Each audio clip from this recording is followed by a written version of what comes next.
Hola, ¿cómo están? Bienvenidos a una nueva edición de Tiempo Real, este programa televisivo de la Cámara de Comercio de Viedma, de los comerciantes de Viedma. Es oportuno que en esta ocasión hagamos un poco de historia. ¿Les parece? Hace 72 años la Cámara daba inicio, exactamente un 4 de abril de 1949. Fue un gran día donde comenzó a materializarse, a darle forma a esta maravillosa idea de la Cámara. Es indispensable, es justo y muy merecido rendir un homenaje a quienes pusieron la piedra basal de esta maravillosa idea, a quienes fueron responsables de abrir este camino, de allanar este camino que ha sido recorrido por tantas personas a lo largo de estos años, muchos de ellos ocupados y preocupados también por el bienestar no solo de los asociados de la Cámara, sino de la población en general, de Viedma, ¿por qué no de la zona y de la provincia también? Aquel 4 de abril fue el inicio de esta historia. Transcurrido el plazo para elaborar el proyecto de estatutos, el 29 de mayo de ese mismo año, en asamblea se aprueban y se elige la comisión directiva que presidió el señor Alberto Cortés Grau. En sus inicios fue Cámara de Comercio, Producción e Industria. Más tarde se complementa, se enriquece con el rubro de turismo. Hoy, a 72 años de su creación y en el mes de su aniversario, los invitamos a recorrer nuestra historia en las palabras del ingeniero Juan Bautista Gacia, Pipo, como se lo conoce afectuosamente aquí en la Cámara, quien falleció en junio de 2019. Miembro fundador de la Cámara de Comercio, Turismo, Industria y Producción de Viedma.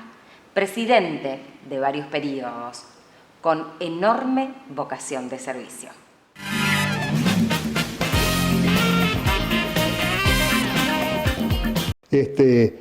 Juan Bautista Gacia, edad 88, nacido en Trenquelauquen, en provincia de Buenos Aires.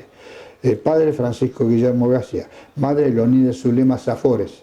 Es decir, y toda la ascendencia por parte de los Gacia es italiana. Así que mi composición sanguínea es francés, español e italiano, con 50% italiano y 25% de cada una de las otras dos. Mi padre fue empleado de banco, así que anduvimos girando por muchos lugares. Con el motivo de la obra esta que hacía, yo me proveía de muchos elementos acá en la región, en dos negocios muy importantes y muy surtidos. Era la barraca de Viedma, que después fue la Anónima, y después fue Sagari, y después fue, ahora no sé cómo, Nando. ¿Viste? Ahí era una ferretería espectacular. Y en Patagones, la casa de Malespina, que también tenía de todo. Bueno, iba a ser más seguido. Bueno, en Malespina nos conocíamos todos porque mi papá había sido gerente. Por las dudas, repetimos esa parte, ¿querés? Dale, sí, ahí lo usted se proveía todo, entonces desde ahí vamos a arrancar. Claro, me proveía de todos los elementos ahí.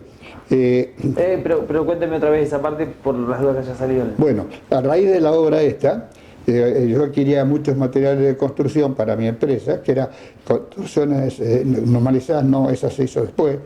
Era Iranzi Gacia y Juan H. Polvis. Polvis era el holandés que le hice referencia. Iranzi era un ingeniero que se recibió junto conmigo en la Universidad de Bahía Blanca, ahí donde estudiamos. Bueno, a raíz de eso, yo iba muy seguido y lo veía a un señor que me atendía casi siempre, que se llamaba Gianni, Lino Tulio Gianni. Ese señor, con el que estaba en contacto de forma permanente, nos hicimos bastante amigos y mucha confianza en el sentido de la entrega de material, recepción, pago y todo lo demás. Y entonces un día no sé por qué él me vislumbró como candidato para la Cámara de Comercio y me invitó a las reuniones para que yo me enteré de Belzara, patatín, patatán. Resumidas cuentas, me fue haciendo la camita y dice, bueno, gracias, ya que está, usted es amigo, qué sé yo, ¿por qué no nos acompaña a la comisión directiva? Bueno, digo, macanudo, al fin y al cabo yo no tenía ninguna actividad social. A pesar de que conocía todo Viedma, pero no tenía vinculación social, ni en los clubes, ni en nada. Bueno, entonces con él,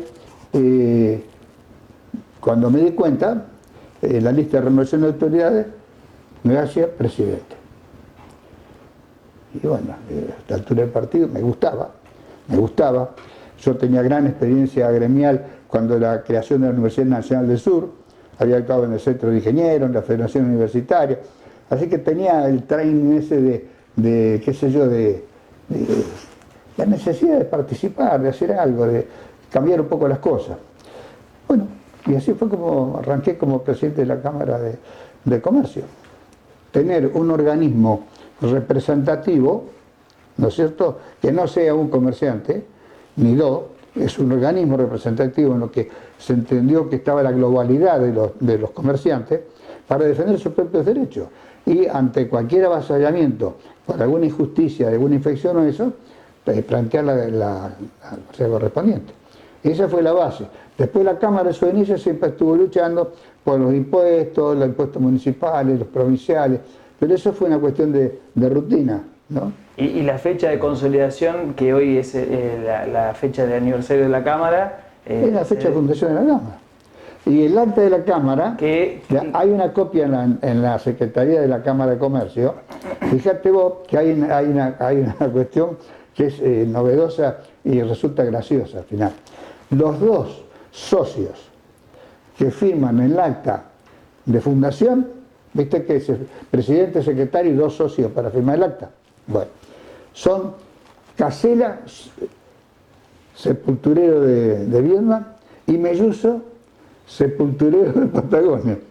¿Te das cuenta? Todo es un presagio, ¿viste? No, fue todo lo contrario. Fue al revés lo que pasó. La gestión de la Cámara fue buena, siempre se trabajó sin interés, así personal, la gente muy buena, ¿viste? Muy buena, todos los que estaban en la Cámara. Estaba el viejo Cusich, estaba Sassetti, que estaba el presidente antes que yo y que me siguió de presidente de nuevo a mí. Estaba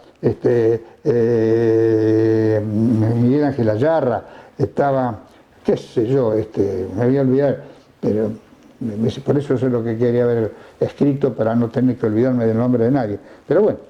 Ingeniero, ¿en qué año recuerda fue la fundación de la Cámara? En 1900, espérate que lo tengo anotado acá, pero creo que es en el 49. A ver. Exactamente. 49, sí. Abril de 49. Y usted hablaba recién de que por parte, por ejemplo, en el caso de oficial de policía, recibió con beneplácito esta noticia de la fundación de la Cámara. Sí. ¿Cómo lo recibió la sociedad vietmense? Bien, porque en ese tiempo todos los comercios eran de familias. Así que vos nombrás los tipos de eso, son todas familias. Son las familias básicas de la ciudad de Viedma. No, eso bien, fue totalmente normal. Y la prueba está que después vino un gran acontecimiento en el cual se tenía que tratar en la legislatura la ley de que ratificara definitivamente el lugar de la capital, que al final eso se hizo en el tiempo de Franco, después que acá enfrente, en el Centro Municipal de Cultura, se firmó la resolución de la legislatura para que fuera la capital definitiva. Mientras tanto fue capital provisoria, pero fue un gran movimiento en el cual se movió todo Viedma. No quedó un solo tipo sin moverse. Fue fantástico el movimiento. ¿Y cuáles eran entonces los problemas que afrontaba el comerciante en aquella época, en aquel momento, para que la Cámara se creara? Mirá, los problemas que tenían eran los problemas de la realidad económica que se vivía en la zona. Problemas de transporte, problemas de sequía, problemas de falta de apoyo económico a la actividad productiva, lo de siempre, eso, los que incluso siguen vigentes ahora, pero como se ha diversificado la actividad económica, se ven más disimulados. aumentó el turismo, aumentó la producción de fruta, bueno, está medio en capa caída porque hasta que no se acomode bien el tema de la comercialización, está medio caída, y el turismo, la pesca, y toda una serie de cosas más que se fueron creando. Así que en ese sentido, la Cámara fue, como la sociedad rural también, fueron dos entidades muy importantes en el mantenimiento. La sociedad rural tenía el eterno problema del precio de la lana, ¿viste? El problema de la seca, el problema de la nevada. Y mirá, agarra un poquitito de la vuelta al ojo y tiene que cambiar el número al ojo, hermano, pero el tema es el mismo. Usted, ingeniero, habló hace un ratito de acciones como por ejemplo Viedma Pro Capital o la misma ruta, el asfalto en la ruta. ¿Qué otras acciones o primeras acciones realizó la Cámara? Bueno, la ruta, acá no costadito todavía. Yo me hago cargo de la Cámara y lo primero que hago es ver los papeles, ubicarme. Ya el grupo de comisión directiva, más o menos la gente que yo ya conocía de antes porque había estado frecuentando la Cámara. Así que no hubo ningún cambio de personas tan grande, porque al fin y al cabo siempre el grupo de la Cámara fue un grupito medio reducido, ¿viste? De gente más preocupada, más movediza, que pensaba un poquito más adelante.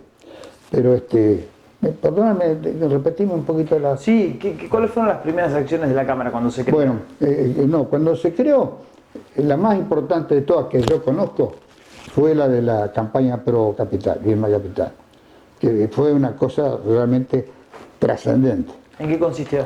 Y consistió en manifestaciones, viajes a Buenos Aires, tratar con los ministros, tratar de hacer las presiones políticas del caso, que en ese caso en Viedma fueron unánimes. ¿Viste? La contra que teníamos era Roca. ¿Viste? Roca siempre tuvo aspiraciones a ser la capital de la provincia. Tenía sus razones de desarrollo económico, lo tenía, pero nosotros, desde el punto de vista histórico y todo lo demás, y la trascendencia del capital, lo superamos ampliamente. Y así fue que el gobierno nacional le dio el espaldarazo a Viedma y punto, y se terminó. Después, bueno, se radicó la capital con la ley que salió en tiempo franco. Bueno, ¿y acciones que recuerda usted desde que usted estuvo en la Cámara? Bueno, cuando yo entré a la Cámara, lo primero que hice fue, como te decía recién, mirar un poquito los papeles, el libro de actas, la organización, cómo estaba. Lo que observé que enseguida que el estatuto que había era el estatuto original, que era muy sencillo, muy elemental, adaptado a lo que era la época, ¿no es cierto? El estatuto estaba bien, los principios estaban bien claros, la forma de actuar también. Entonces, ¿qué había que hacer? Hacer un estatuto que se adecuara a las normas legales de la época. Y así hicimos el estatuto. Y actuó como secretario el señor Chirino, que era un maestro jubilado, padre de los chirinos conocidos por todos ustedes, que era un señor muy serio, muy buena persona.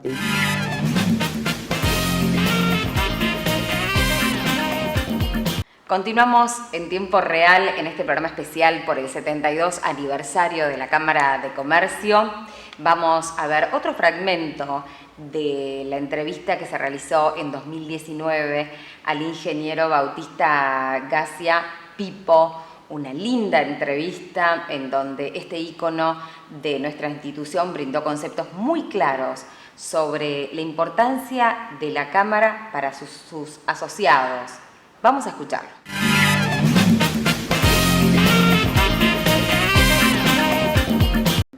Hay una cuestión acá que es filosófica.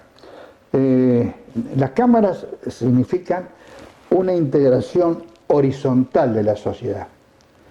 En la Cámara puede haber peronistas, radicales, socialistas, anarquistas, kirchneristas, todo puede haber en la Cámara. Porque lo que trata la Cámara son realmente intereses comunes, no intereses partidarios, ni intereses de personas, ni intereses de grupos. La Cámara trata todos los intereses, por eso tiene que ser amplia la Cámara, ¿viste? Y tiene que ser inteligente y móvil, porque tiene que estar actualizada, tiene que laburar, ¿viste? La responsabilidad, y tiene que tener, el integrante de la Cámara tiene que tener una enfermedad, ¿viste? Es la vocación de servicio por hacer las cosas. Es decir, hacerlo con satisfacción, con placer. Y lograr todas esas cosas es realmente muy importante para toda la sociedad y para los que estamos en el tema, que lo hemos llevado adelante. Yo era un pibe cuando entré en la Cámara, tenía 36 años, ¿te das cuenta? Y todos los otros tipos me llevaban 20 años a mí lo que estaba en la Cámara. ¿Te das cuenta? Y me dieron bolilla. Participaron de mi inquietud, de todas mis cosas. Yo fui un tipo a lo mejor generador de ideas, pero el mérito no es de nadie, por más creativo que sea, si no tenés un grupo de gente que te comprenda, que participe de lo tuyo y te ayude. Sí, sí. El tipo que tiene que estar en la Cámara tiene que ser un tipo, primero aguantar, porque la Cámara es pasa como cuando vos te eligen intendente, dijo. El 90% habla mal siempre.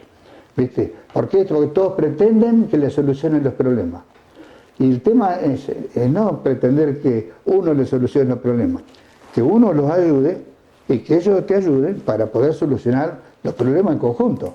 Eso es lo que es una Cámara de Comercio. Solidaridad, trabajo en equipo, tener voluntad, tener un criterio uniforme de lo que querés hacer. ¿Viste? Y eso últimamente, y no le hago ninguna crítica de ninguna manera, al contrario, es para animarlos y a presionar y qué sé yo cuánto, es que nos falta una gota de experiencia en la comisión directiva. Pero la culpa no es de los jóvenes, es la de los viejos. Que yo no hablo de viejos como yo, hablo de viejos de 40 años, ¿viste? No son viejos, están en la flor de la edad. Y esos tipos no aparecen, ¿viste? Son muy extraños encontrarlos. Es muy extraño. Pero bueno, eso es parte de la lucha, eso es parte del proceso de crecimiento, ¿viste? Pero la Cámara tiene que ser igual y los objetivos siguen siendo lo mismo. Es decir, que la Cámara es el instrumento representativo, como lo decía hace un rato, que junta la opinión de todos en la fuerza de una institución. Es decir, yo me pongo en la plaza, te mando un discurso, ¿viste? ¡No, porque la! ¿Sabes qué pasa? Pasa un tipo y te dice, ¿qué te hace? ¿Vas a pedir limosna vos? No tenés bolilla. Por más que seas un genio, si no tenés individuos que te complementen, que trabajen con vos, que piensen como vos, que se rompan la cola como vos, no funcionan las instituciones. Todos tienen que... No puede ser. A mí me pasó más de una vez, no una sola vez. Bueno, logré darle un mensaje... Los chicos estos que están, ¿cómo se llama? La de Juegos Jóvenes. GECOBI, todo lo demás. Ese es un buen planteo porque empiezan de abajo. Lo único que le falta a ellos es quien los ayude para abrirles el horizonte. Porque el problema no es tu negocio hoy. Tu problema es el negocio siempre. Fíjate qué diferencia, ¿no? Bueno, entonces el negocio tuyo solo, nadie le va a dar pelota. Pero el negocio es de todos, siempre, todos están de acuerdo. Entonces, ese es el planteo que hay que hacer. Y tomar objetivos altos, ¿viste? No el objetivo cortito de que la vidriera, eso hay que hacerlo. Todo eso hay que hacerlo, porque es la de todos los días. Eso hay que hacerlo. Pero lo que hay que hacer, lo otro, es lo fundamental. Es lo que te crea proyección, conciencia, futuro. Estoy de acuerdo que te venga uno hoy y te explique las vidrieras, el otro viene y te explica su organización industrial, el otro viene sobre cómo tenés que seleccionar los empleados. Todo bárbaro, pero es la rutina del laburo de todos los días. No es una visión de conjunto que consolide los esfuerzos.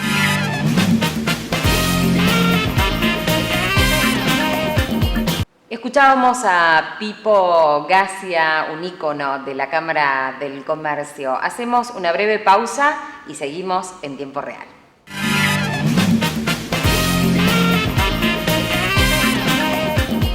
Es momento de mirar de cerca el panorama económico nacional, también de la mano de nuestro columnista Ignacio Somorrostro, que hoy nos va a hablar sobre deuda pública, un problema sin solución.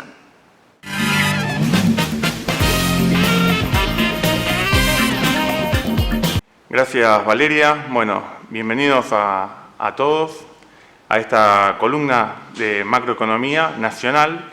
Y la idea es bajar un poco la información que tenemos de los medios nacionales y tener una interpretación rionegrina y puntualmente de Viedma para que todos podamos tener mejor información al momento de la toma de decisiones.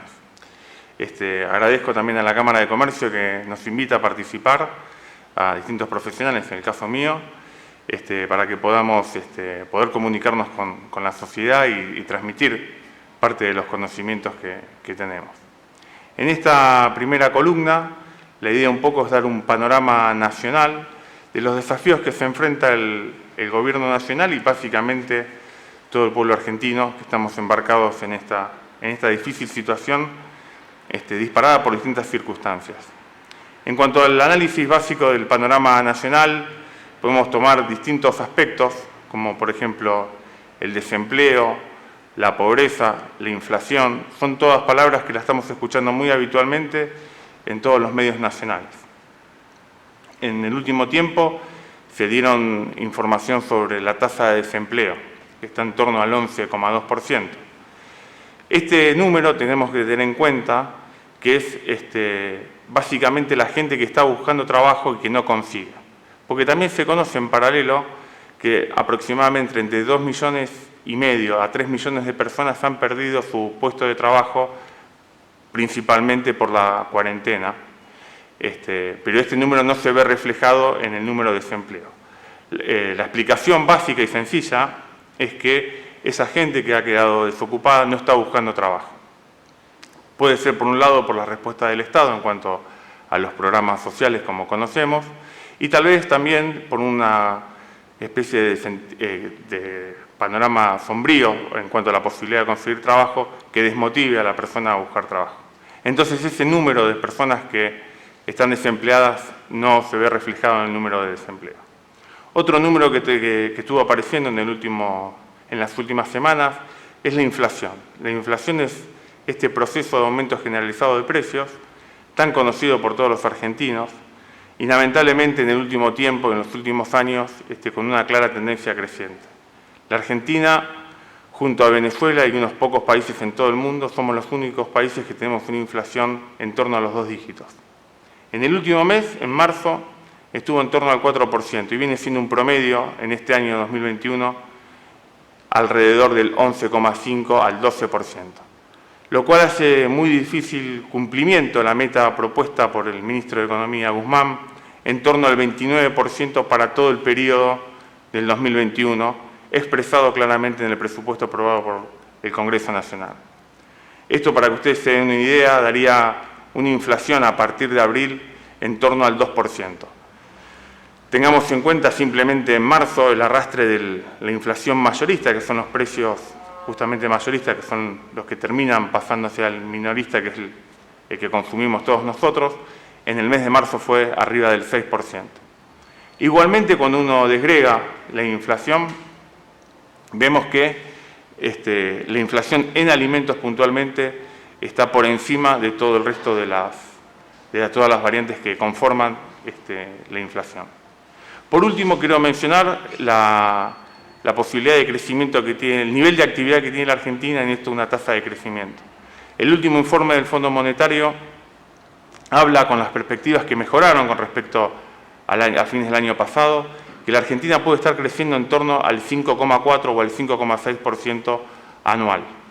Si tomamos en cuenta el último número que informó el Ministerio de Economía, el número del año 2020 tomado principalmente con la cuarentena, que influyó muy negativamente, la Argentina cayó un 10%, es decir, todos los productos y servicios producidos por la Argentina, denominado PBI, Producto Bruto Interno, bajó un 10% con respecto al año 2019. Las perspectivas para este año están en un torno a un crecimiento entre el 5,5% y en números, algunas consultoras hablan que puede estar cercano al 6%. Los principales rubros que impulsan ese crecimiento es la industria, que claramente se ve en el primer trimestre, y la construcción. Obviamente que todo esto, este análisis va a depender de cómo va a golpear, cómo está afectando la segunda ola del COVID y las medidas que tomará el Gobierno Nacional para detener este avance de esta pandemia. Obviamente que esto tendrá probablemente un impacto, más allá que se ve claro en las últimas medidas del presidente Alberto Fernández de disminuir la actividad principalmente a la noche y no disminuir los encuentros y no disminuir la actividad comercial e industrial. Básicamente porque la Argentina hoy carece de margen para poder hacer una cuarentena muy estricta y frenar de esta manera la pequeña reactivación económica que estamos teniendo. La idea básicamente en esta columna, Valeria, como para no seguir extendiéndola en el tiempo, es que podamos analizar en los próximos programas puntualmente cada uno de estos ítems y otros más que se pueden agregar, como por ejemplo la deuda pública, la pobreza, que también tenemos el último índice en torno al 42%, que son todas variables de la economía, de la macroeconomía, que influyen en la vida cotidiana de todos los argentinos, rionegrinos y vietnamenses que vivimos en este suelo. Así que muchas gracias y espero también recibir la devolución por parte de los oyentes e interpretar o por lo menos analizarlo en las próximas columnas, algunos temas en particular que les pueda llegar a interesar. Muchas gracias.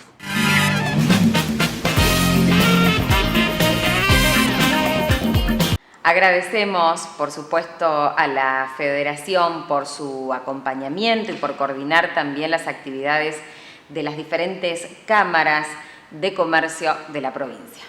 Es el momento de la columna de la licenciada Giselle Raumec, Inspiración para líderes.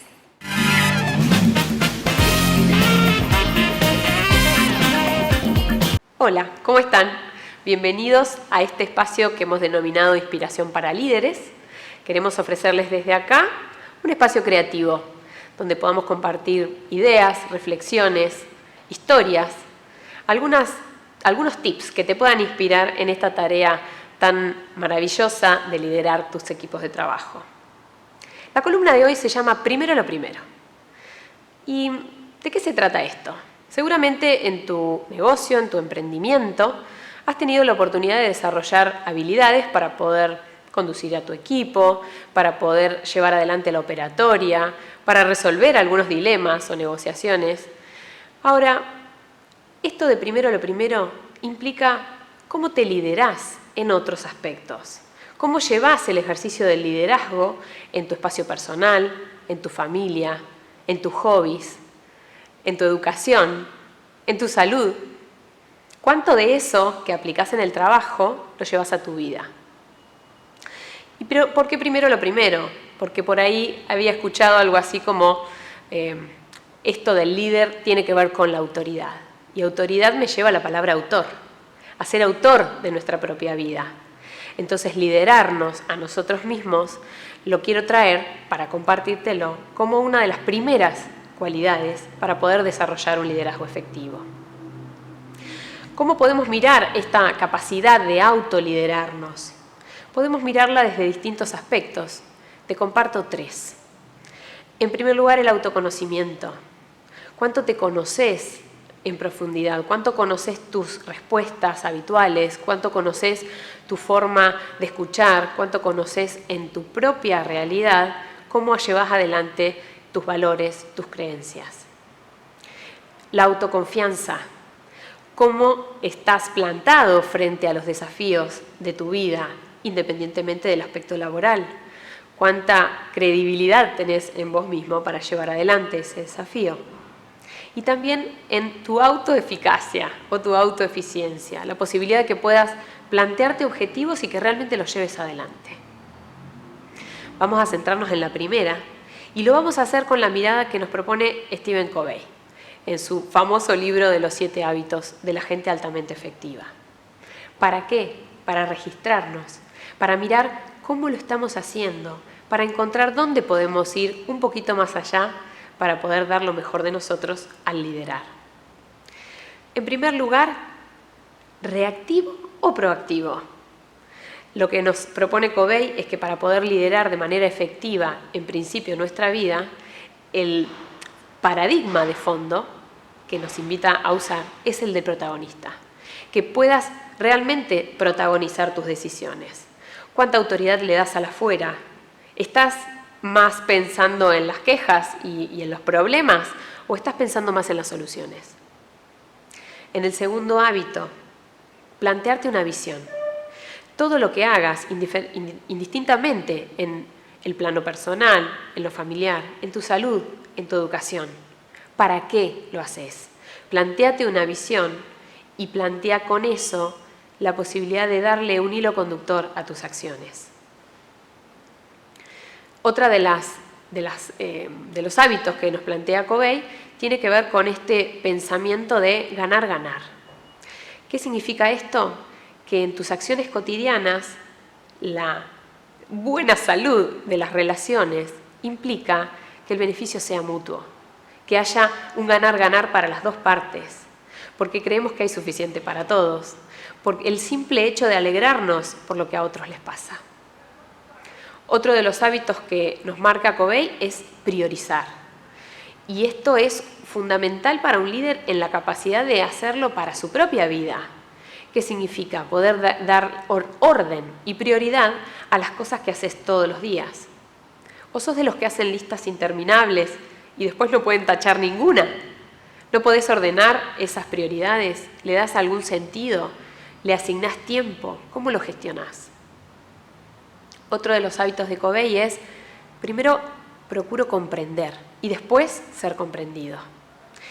Esta habilidad enorme que desarrollan los líderes de poder escuchar, de ser capaces de poner primero la escucha, de primero entender desde dónde viene, por dónde va la cosa y después poder pretender esa comprensión para los demás. Otro de los hábitos tiene que ver con este balance entre otras profesiones, otras personas, cómo hacer sinergia, cómo vincularnos en red con otras personas. ¿Cómo lo hacen otros? ¿Cómo lo hacen? ¿Qué recursos utilizan? ¿Qué vínculos? ¿Qué es lo que escuchan para dar esas respuestas? Sinergia con otros profesionales y otros líderes. Y por último, esta es la que más me gusta, que tiene que ver con afilar la sierra, le llama Covey. ¿Cuánto destinás de tu día a día y de tu planificación como líder a liderar los aspectos más personales, a balancear tu relación con tu cuerpo, con tus emociones? ¿Qué lugar le das al descanso? ¿Cómo te alimentás? ¿Cómo nutrís espiritualmente también tu alma para que ese líder tenga más herramientas en lo cotidiano? Hasta ahí el repaso al que nos ayuda Covey. Les voy a dejar los datos ahí debajo por si quieren seguir leyendo, seguramente lo pueden encontrar. Lo más importante que quiero que te lleves es revisar cada uno de esos hábitos, encontrar en dónde te gustaría poder hacer alguna mejora, plantéate una visión y empezá a construir paso a paso un pequeño plan para lograrlo.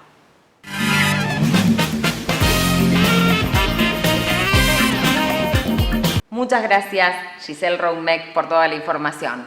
Bueno, hemos llegado al final del programa, un programa muy especial en el que transitamos los 72 años de la Cámara de Comercio. Espero que les haya gustado. Nos reencontramos la semana próxima aquí por Agilnet para hacer Tiempo Real.